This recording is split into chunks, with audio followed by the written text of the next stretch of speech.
नमस्कार साथियों, मई 2026। अक्सर देखा गया है कि मई के महीने में मानेसर नगर निगम में भारतीय जनता पार्टी की ट्रिपल इंजन की सरकार की भ्रष्टाचार की परतें खुलकर निकलती हैं। पिछले 48 घंटों में मानेसर निगम के मेयर, सीनियर डिप्टी मेयर के बीच में आरोप प्रत्यारोप से साफ हो गया है कि मानेसर निगम भ्रष्टाचार का अड्डा बन गया है। आप मानेसर निगम से गुजरेंगे तो चाहे मानेसर का शहरी एरिया हो, चाहे ग्रामीण एरिया हो, जगह जगह कचरा फैला हुआ है, सफाई व्यवस्था एकदम चरमराई हुई है, नलकों में साफ पीने का पानी नहीं है और कहीं सड़कों पर गंदा पानी है तो उसकी निकासी नहीं है। मानेसर निगम में बीजेपी की ट्रिपल इंजन की सरकार है। सांसद बीजेपी के, पटौदी की विधायक बीजेपी की, बादशाहपुर के विधायक और मंत्री बीजेपी के, अब तो मेयर भी बीजेपी की हैं और सीनियर डिप्टी मेयर भी बीजेपी के, सभी बीजेपी के, फिर भी जनता बेहाल और भ्रष्टाचारी मालामाल। और ये जो आरोप प्रत्यारोप की बातें मेयर और सीनियर डिप्टी मेयर के बीच में चल रही हैं, यही भ्रष्टाचार की बात पिछले साल मई 2025 में हुई थी, जब तत्कालीन कमिश्नर रेणु सोगान जी ने एक ऐतिहासिक फैसला लिया था। उन्होंने सफाई कॉन्ट्रैक्टर आकांक्षा एंटरप्राइजेस पर करीब 5 करोड़ रुपए का फाइन लगाया था। और हुआ क्या था, 3 घंटों में, ध्यान से सुनिए, सिर्फ 3 घंटों में उनका ट्रांसफर, उनका और उनके हस्बैंड का ट्रांसफर हो गया था और उन्हें खुड्डे लाइन लगा दिया गया था।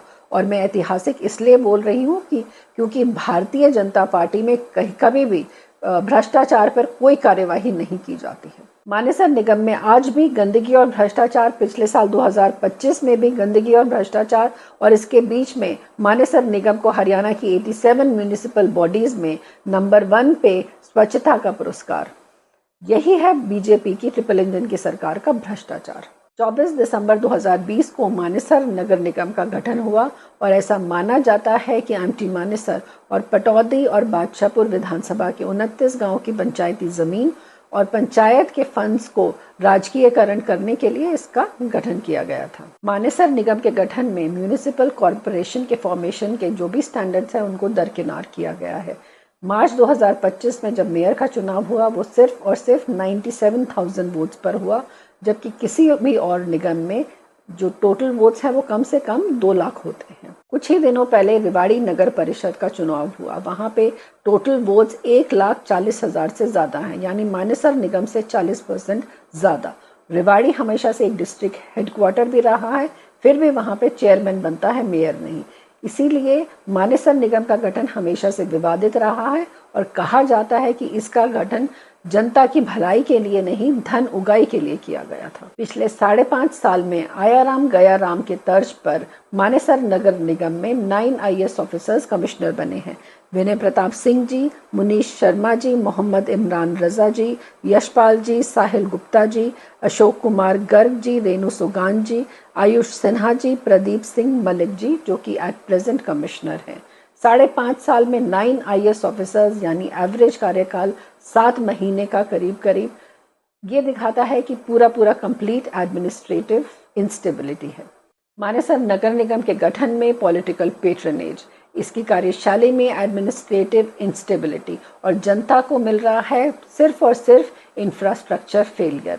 असल में मानेसर निगम को सिर्फ और सिर्फ सरकार के कुछ चहेते ठेकेदार चलाते हैं, चाहे वो इस गुट के हों या उस गुट के।